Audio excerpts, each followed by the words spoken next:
যখন ঘরের লোক শত্রুতে পরিণত হয় তখন পরিস্থিতি অত্যন্ত জটিল এবং বেদনাদায়ক হয়ে ওঠে। ঘরের লোক বলতে আমরা সাধারণত পরিবারের সদস্য, অফিসের একই ডিপার্টমেন্টের কর্মচারী, আত্মীয় বা ঘনিষ্ঠ বন্ধুদের বুঝি, যাদের সাথে আমাদের গভীর সম্পর্ক এবং আবেগ জড়িত। তাই যখন তারা শত্রুতাপূর্ণ আচরণ করে তখন মানসিক কষ্ট ও দ্বন্দ্ব সৃষ্টি হয়। এই ধরনের পরিস্থিতি মোকাবিলা করার জন্য কিছু গুরুত্বপূর্ণ পদক্ষেপ নিচে আলোচনা করা হলো। প্রথমে বুঝতে চেষ্টা করুন কেন ঘরের লোক শত্রুতে পরিণত হয়েছে। কারণগুলো অনেক রকম হতে পারে, যেমন কোনো সাফল্য বা অর্জনকে কেন্দ্র করে হিংস্র প্রবণতা সৃষ্টি হতে পারে, কোনো পজিশন বা পদ দখলের জন্য প্রতিযোগিতা, সামান্য ভুল বোঝাবুঝি বড় বিপদের রূপ নিতে পারে, অর্থ বা সম্পত্তি নিয়ে সমস্যা পারিবারিক সম্পর্ক নষ্ট করতে পারে, কেউ ইচ্ছাকৃতভাবে সম্পর্কে ফাটল ধরানোর চেষ্টা করতে পারে, কখনো কখনো আমাদের নিজস্ব আচরণ বা মন্তব্য অন্যদের আঘাত করতে পারে, যা শত্রুতা সৃষ্টি করতে পারে। শত্রুতাপূর্ণ আচরণ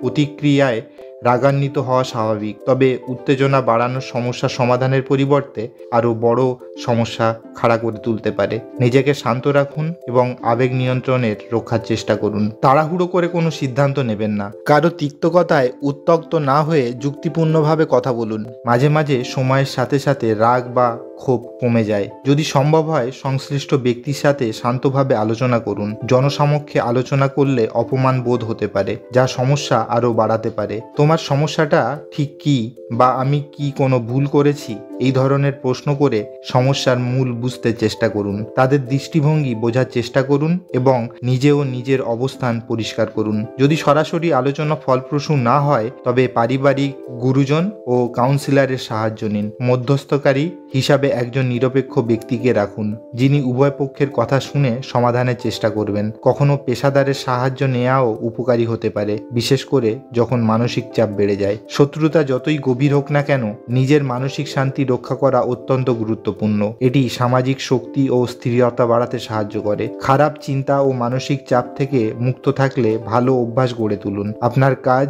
শিক্ষা বা ব্যক্তিগত উন্নতির দিকে মনোযোগ দিন। সবশেষে মনে রাখবেন, সম্পর্কে জোড়া লাগানোর চেষ্টা করা উচিত, তবে নিজের মানসিক স্বাস্থ্য সমানভাবে গুরুত্বপূর্ণ।